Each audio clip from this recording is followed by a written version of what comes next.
I'm the editor of Drovers, and I welcome you to the Drovers webinar examining the effects of the 2021 drought. We're experiencing an historic drought that currently covers nearly all of the West and much of the Northern Plains. By June 15 of this year, over 1/4 of the Western U.S. was in an exceptional drought and the most intense level reported by the U.S. Drought Monitor. Nearly 98% of the West was experiencing some level of drought at that time. In California, nearly 95% of the state was in severe drought before the calendar even turned to summer, and 85% of the state was listed in the extreme category. This historic drought has created severe disruption for ranchers and will have a lasting impact on America's cattle industry. One estimate says that 32% of all the cattle currently in the United States are under drought level conditions. The latest drought monitor was released this morning. If we can show that slide, please.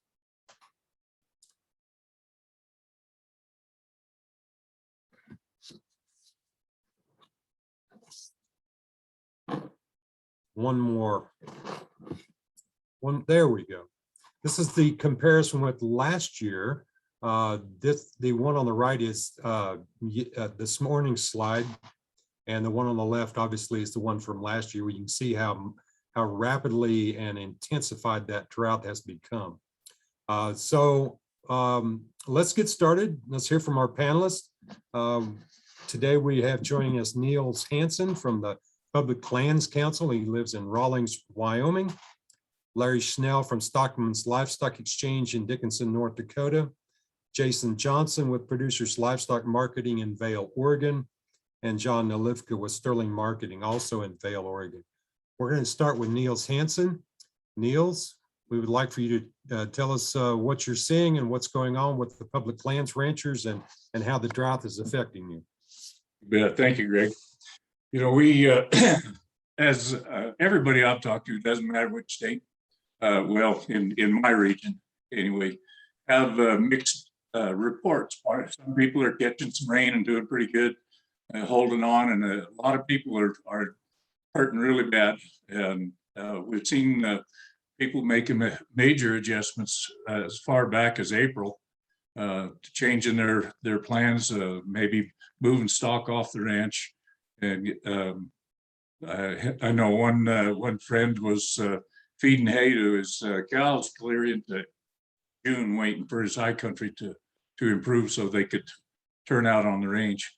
We get reports similar to that all over, and I'm sure everybody is in the same boat, that we're all sitting here now and looking towards the future and trying to pin down what these feed costs are going to be for the winter and making so that we can make plans that direction. I know I've been getting good reports back that the agencies, primarily Forest Service and BLM, have been very helping people out a lot, working with them on adjusting plans and trying to just be a good neighbor and a good partner on the land. So we're all struggling and just trying to work our way through. Thanks, Larry. Greg. Yes, thank you, Neil. A reminder to you at the bottom of your screen, there's a raise your hand. If you have a question, enter your questions. We'll answer those as we go along, and we'll also have a question and answer at the end. Next, we want to hear from Larry Schnell with Stockman's Livestock Exchange in Dickinson, North Dakota. Larry is also the current president of the Livestock Marketing Association. Larry, welcome. Thank you, Greg. Well, in our part of the country here, we are similar to what Niels was talking about just prior. The drought is very severe in North Dakota. I think we can include South Dakota and Montana kind of in our drawing area as well. And it's a dire situation. The older ranchers are telling us that this is as bad as they've seen it. Not many of them went through the 30s, but since then they're saying this is as bad as they've seen it. Just kind of as a background, our last decent rains came in September of 2019. We had 11 inches of rain, which is very rare in North Dakota to get a fall rains of that amount. I think that's what got us through last year. There was quite a lot of subsoil and moisture, so a lot of ranchers got pretty close to half hay crop as compared to normal. This year, it's all gone. The haying that is going on, a lot of people are not even cutting it, but if they are cutting it at all, they're talking about 1 bale per acre. Some of them less than that. We're talking about acres per bale. Other feed sources, there's more corn around here than there used to be, but the nitrates are very high. Same story with wheat and other grains. So it's a very dire situation. Very good.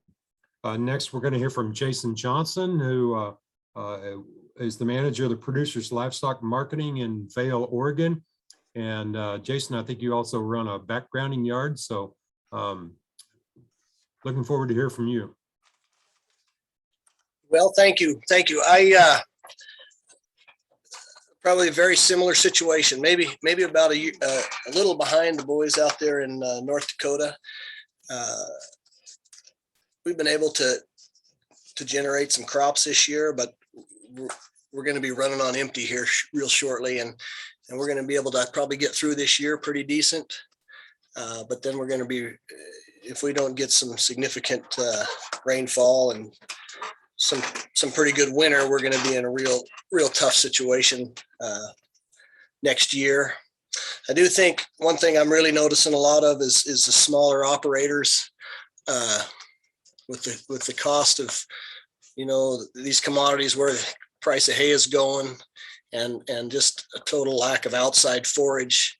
A lot of these guys are getting out, and a lot of them have a job in town a little bit, and the fun's kind of gone out of the agriculture thing, and I'm seeing that pretty regularly. The bigger operations, they're gonna make it through. It's going to be a bit of a struggle, but they're gonna hang in there. But I think if we don't get some relief weather-wise, we're going to be in a real tough situation a year from now. Real similar. I mean, we got guys that are feeding hay right now, and that's a big problem. Just so much expense going into these calves that it's not going to be economical for very long, or it's not already. So some real challenges we're faced with.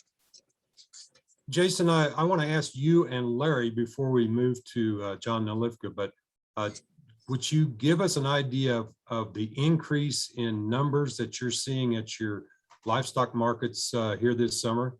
And I'll let you start, Larry. Thank you, Greg. At our market here, we really started selling the big numbers earlier than most places. We started selling them like in March. And then when we hit the first part of May, we started selling cow-calf pairs, where we're selling at least 500 to 700 cow-calf pairs every sale that we had for them. And then we went 2 days a week through the month of May and into June. And then we went to 1 day a week since then. Normally this time of year, we would be going every other week and hope to get 200 or 300 head of cattle. We're probably averaging close to 1,000.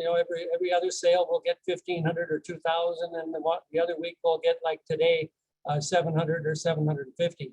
But we're selling many more cows than normal, and the only reason we aren't even selling more is because these ranchers are trying to hold on until the calves get big enough to where they can either wean them or sell them. But even there are even some of those that are moving right now. Next week, we'll probably have 1,000 new crop calves, which is unheard of in this part of the country this time of year. Are you still seeing pairs come to town? Or are they weaned early now, or what? They'll come here as pairs, but almost all of them we split because the cow market is so good that there's more money in their pocket if we split them up and sell the calves and the cows separate. Okay. Jason? Yeah, thanks. Yeah, we're in the same situation. We're getting lots of pairs to town, but we're just pulling 300-pound calves off the cows and weighing up the cows and the calves. We hope somebody's got some interest in a little bit of hay piled up, and they'll take them and feed them. And we've probably been running at least double, maybe 3 times what we would normally for the month of June and July. And it's really just starting to kick in full right now. through June, July, the first part of August, we're usually in that 200 to 300 range per week. And we've been running right close to 1,000 straight on through. And so a real similar situation. I have more questions that I'll ask you in a few minutes. It's a very interesting and very sad situation. I'm going to ask John Nalivka. John has been a marketing consultant for drovers for over 30 years, and our relationship goes way back. John is the president and owner of Sterling Marketing, also in Vail, Oregon. John, I think we're ready for you, and we're going to let you. John has some slides to share with us. So.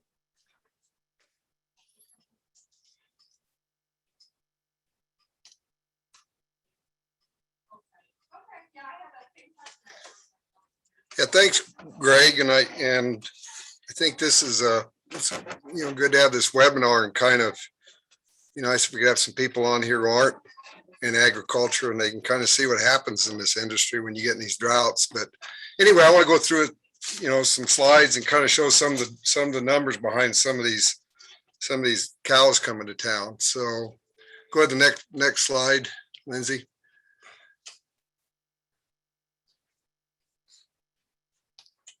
This is just once again, the drought monitor. You can click through this and, go past the next one and stop at stop the next one after that, Lindsay. Okay. Along with this drought, of course, we've had these fires out here in the West, primarily Northern California and Oregon. We've had the worst. This is the bootleg fire, which they're getting it somewhat under control now, but these fires have also, the fires may not necessarily be a result of the drought, but they sure don't add to it when you're running cows in the forest. So it's been a problem. This bootleg fire is over 400,000 acres at this point. So it's over there and kind of over there in southwestern Oregon as you break over in towards going towards the Willamette Valley. Next slide. This is the added problem on these fires. This is you can't tell, this is a cow that got that fire ran over the top of her, and they've had quite a pretty good death loss on these cows out here in the forest. They simply can't get away. So anyway, the point of make the point that the Oregon Cattlemen's Association is raising money now to help some of these ranchers who lost cows. Next slide. So our cow slaughter, as you can see, we're well over a year ago and well over 2019 on total cow slaughter. This all kind of started, if we go back, not only the drought, but if we go back to these severe winter storms we had primarily down in Texas, down in February, and you can see with that slaughter, it was down that week, and that was simply because the plants were closed. And then you can see it where it jumped up right after that following week, and it's held, almost nearly every week above a year ago since then. This is just our capacity to slaughter cows in the country is about 141,000 head a day or week, excuse me. Next slide, please. So this is beef cow slaughter, and I typically don't put this many lines on a chart, but I've done it this year with this simply because you can see our beef cow slaughter this year. We're right now year to date, we're up 9% over a year ago, and that compares to the same time last year when we were up 4% last year over the previous year. So we've been above a year ago, and I think the thing that's striking is our cow slaughter now is we're above that 2010 to 13 average when we went into that significant liquidation when we had drought in the Midwest and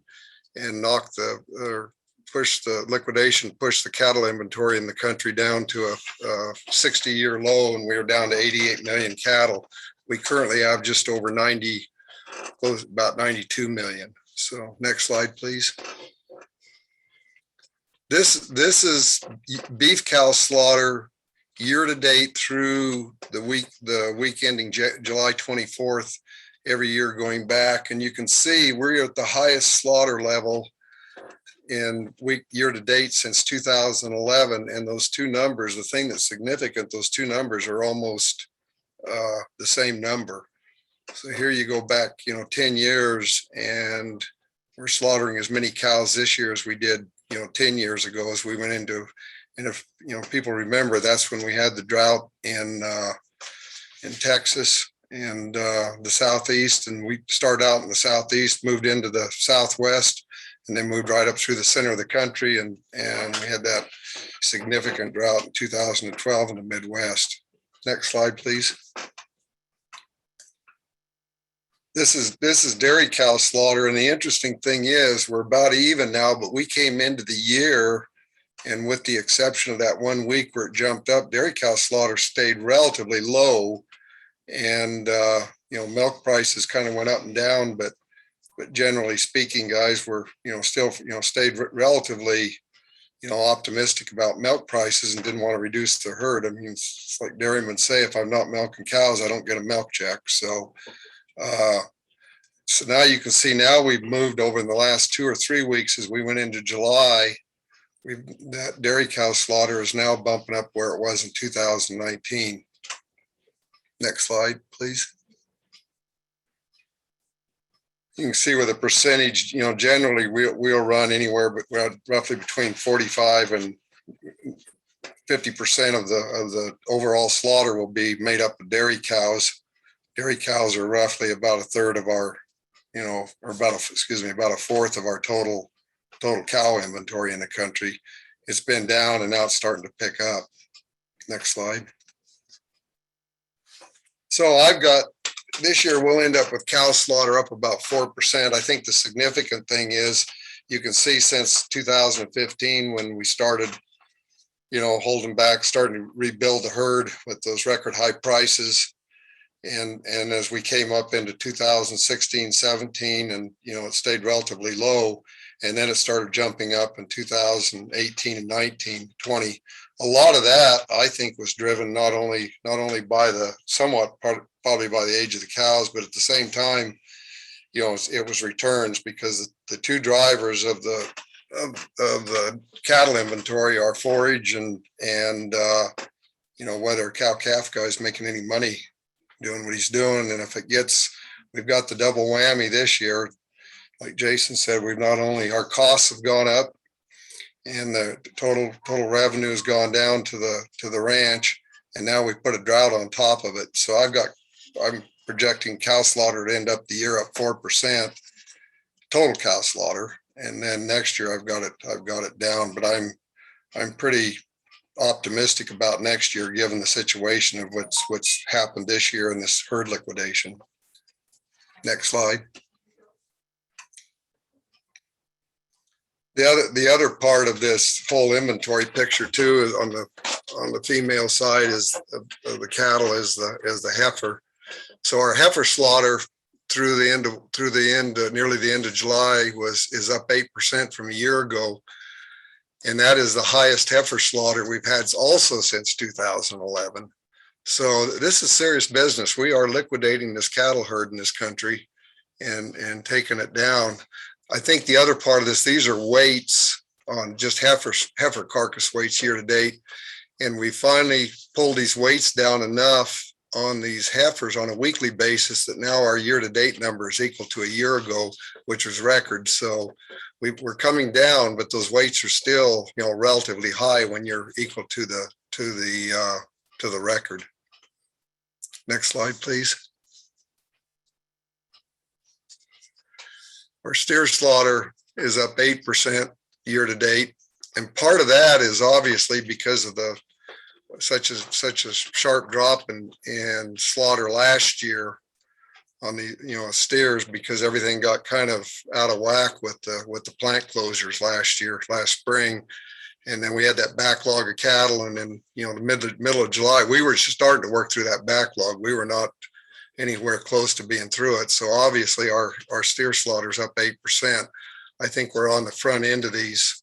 I think the front end is on feed numbers is starting to, we're starting to work through them pretty well. And so these numbers, the steer slaughter, as we get into the fourth quarter, will start to fall off then.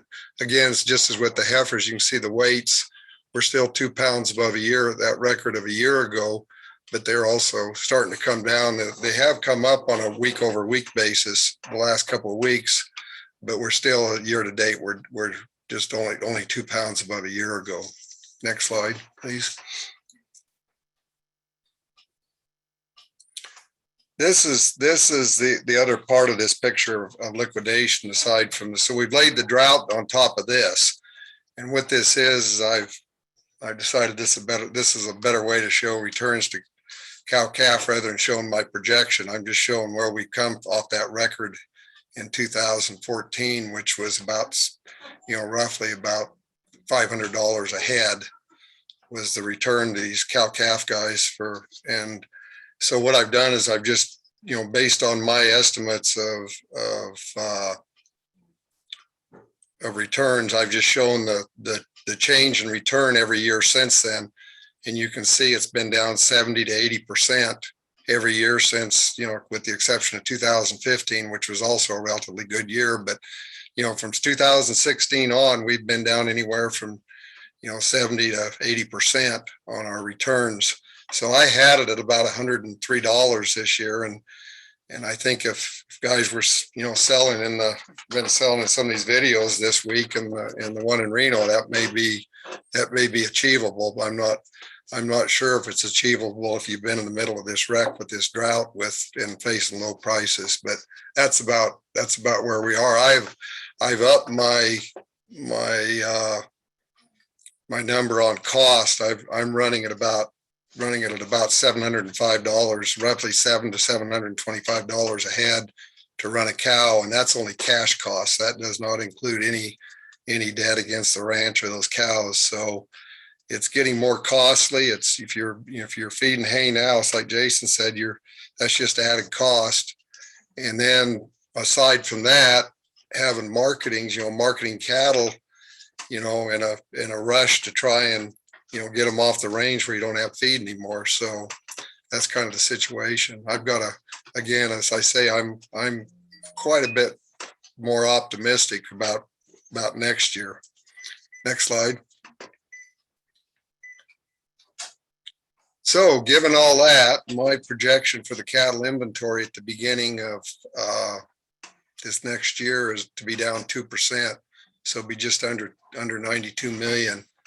And that's really a pretty good drop from given I've reduced that number from where I was at the beginning of the year before we got into this severe drought. So that's changeable. We may get into October and I may lower that number even further. Next slide. This slide just represents the weights and these carcass weights. It's not just about numbers, but it's about the weights on these cattle. And we hit these record weights on these carcasses last year. Weight times, or number of head times weight equals production. And so between the weather impact, that severe winter weather and these high grain prices that we've had, that has helped to bring these weights down on these cattle. We certainly don't need to be looking at 16 to 1700 pound steers week in and week out, and we've started to pull that down. So year to date we're up a pound over a year ago on if you combine the steer and heifer weights. I do that in a little formula I'd use to do that, and so we're up 1 pound. 2020 we were up 26 pounds. For all of 2020 we were up 26 pounds over the prior year. So we came into, as you can see, with these record heavy weights well over a year ago. Next slide, please. Corn prices, as I said, these grain price cost of gain is significant in the feedlot, as we all know, and bumping anywhere from, I've heard numbers as high as $1, 130, and so we've got. But our corn prices on a cash basis now are hovering around this just over $6, and when you put that into that steer in the feedlot, particularly if you're going to, and then feeding these lighter weight calves, you have your efficiencies down there, but you certainly, as these cattle get bigger, the cost of gain only goes up. Next slide.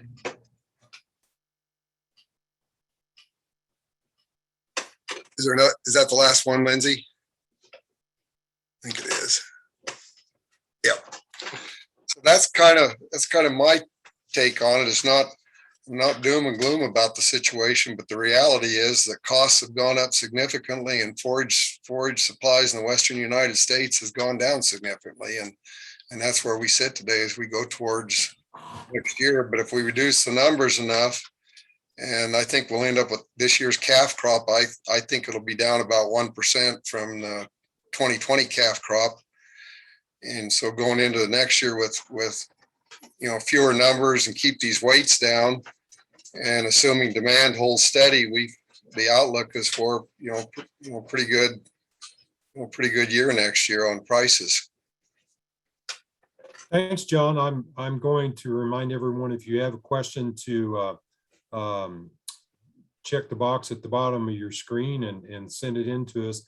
And the first question I have is for Niels, and I want to go back to you're the current president of the Public Lands Council, and I want you to give us, if you can, how this drought is going to impact maybe the political climate for public lands ranchers, and how regulations may change or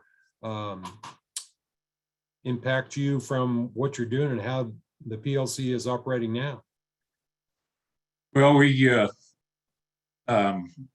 are staying in constant contact with the legislative side and the agencies in DC, and we monitor through our state affiliates what's going on back at the state level constantly to find out excuse me, find out if any changes are coming down the road that we haven't heard about.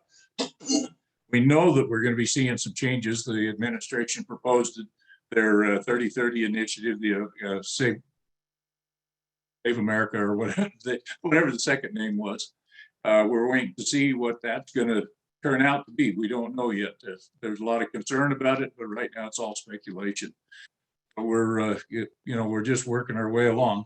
We're certainly urging all our people on the federal lands to stay in close contact with their agency personnel, to communicate constantly, and do as much on the ground together as they can, so that when there's time comes to be making some plans for next year, and many of us are already working on that now. They're working together, and so that we don't get into these fights and things that we really hurt everybody, and doesn't do the land any good either. Right.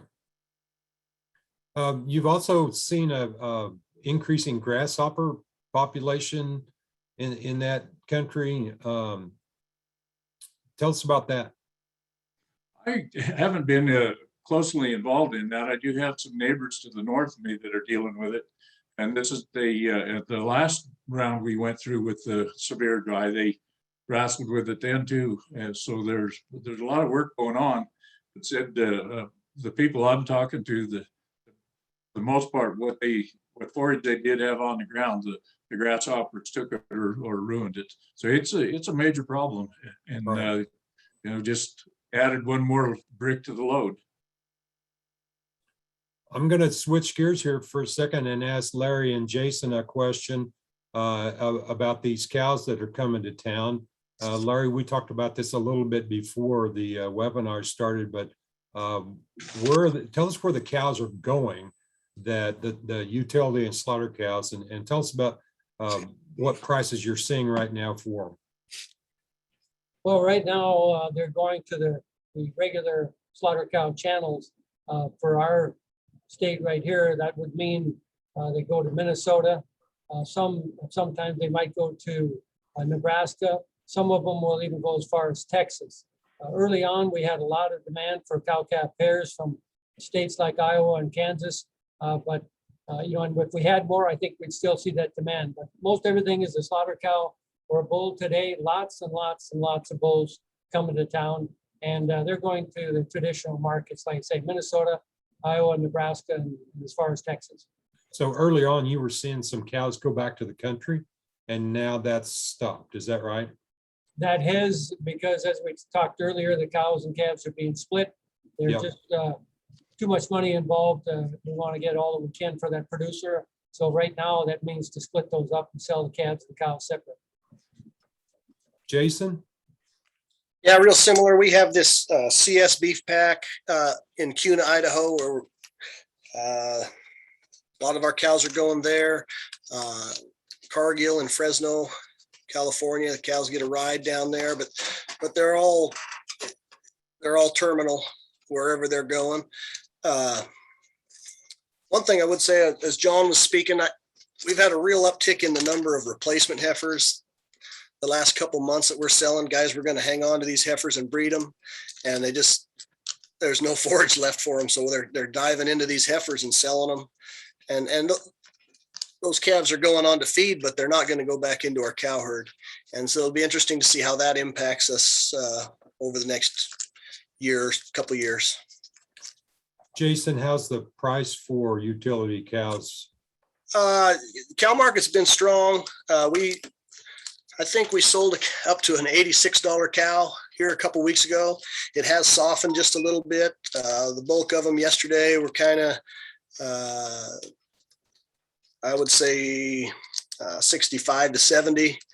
The good cows, we do have a few kick up there to 75, 76, but and all things considered, that's a pretty good price. And so you're going to see, until it drops off significantly, they're just going to keep coming. I think we had 550 cows last week and 380 or something this week. And I think that's a trend that's going to continue over the next month or so, 6 weeks. Are you seeing actually supplies of hay come into the area, and where's it coming from and what's it costing? So we grow quite a fair amount of hay right here in our area. In fact, we probably export more than we import. Good feeder type hay right now, I would say, is $200, $200 to $225.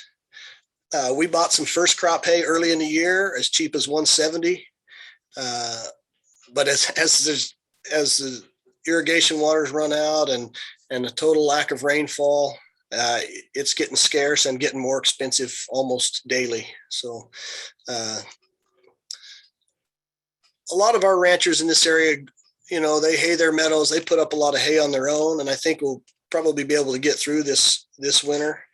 But there's sure not going to be a lot of excess.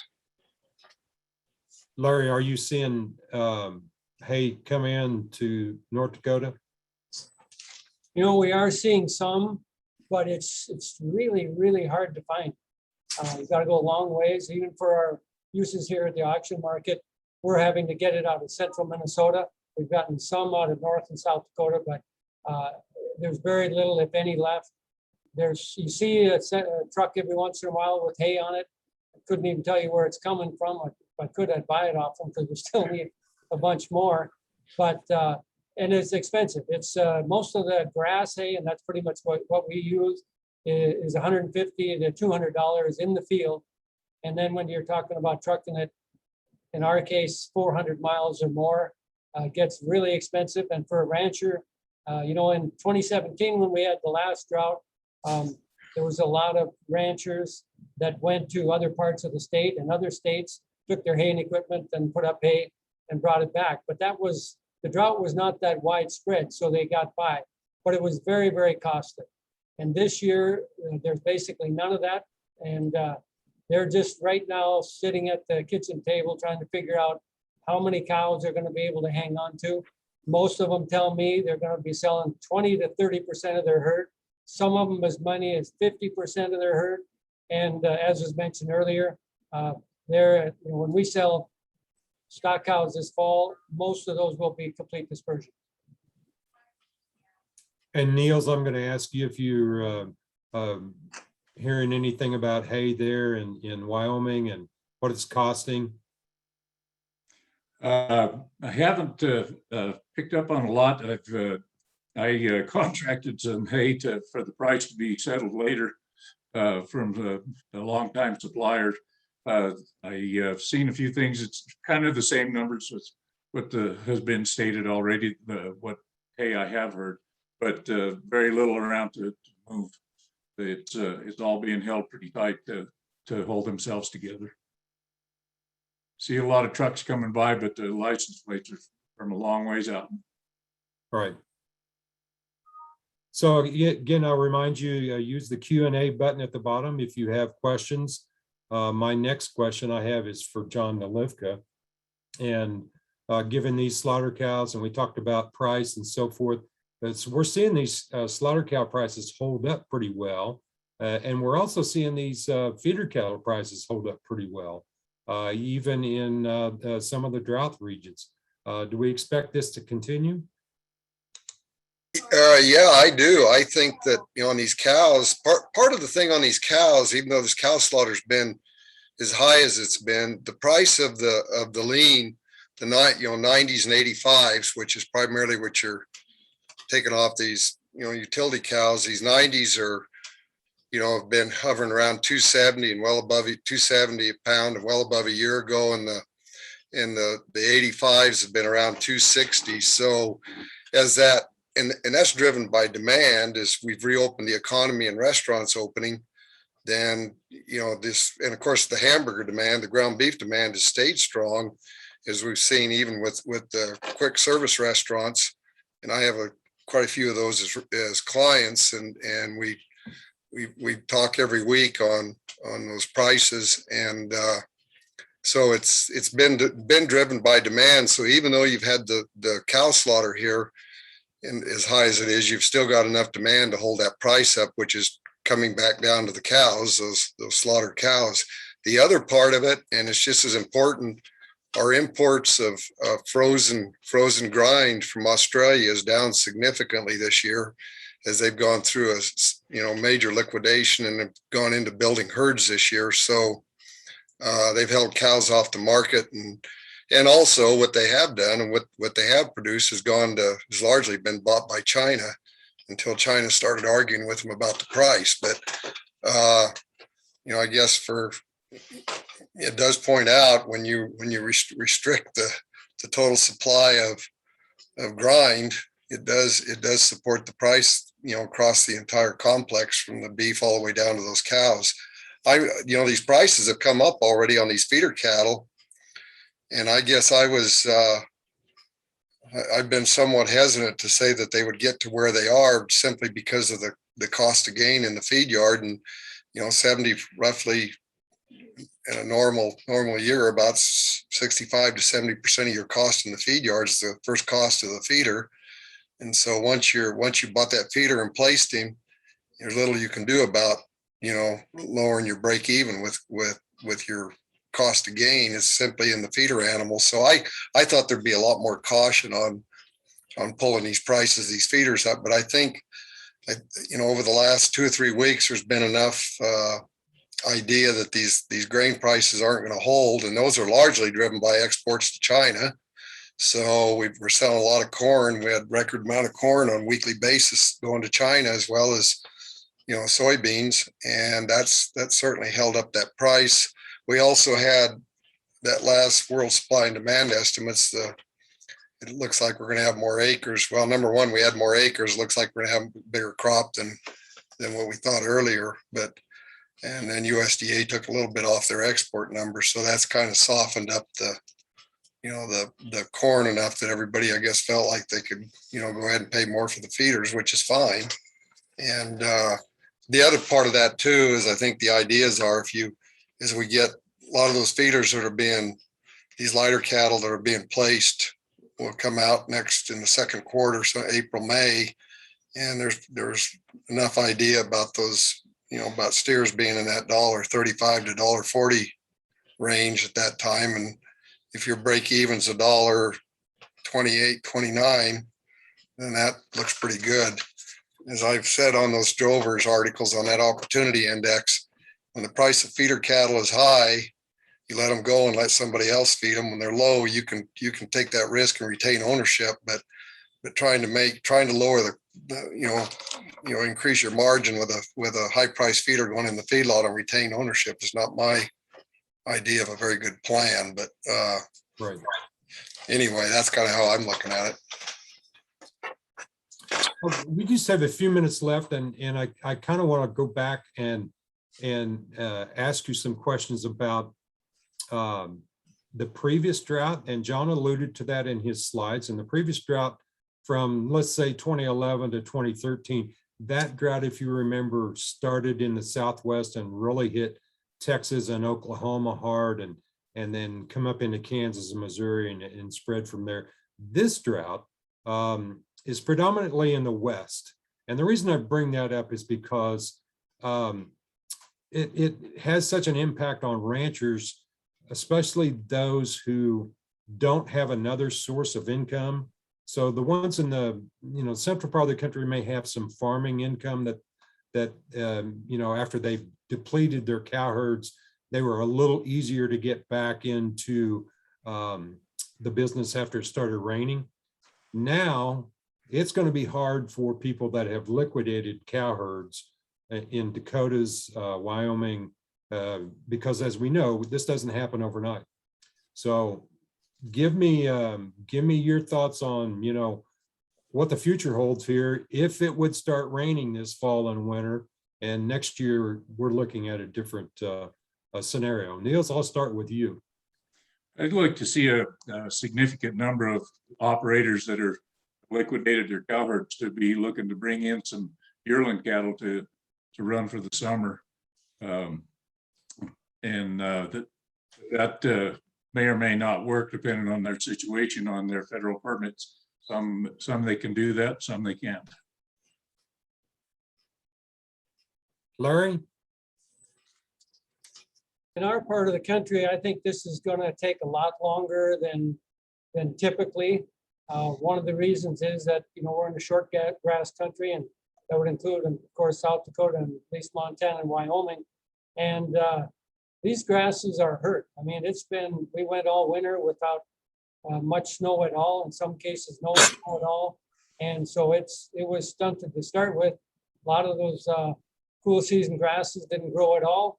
And so next spring, even if we get rain, I think it's going to be sparse. I think it's going to take at least another year before we really see enough hay to even start thinking about getting back to semi-normal.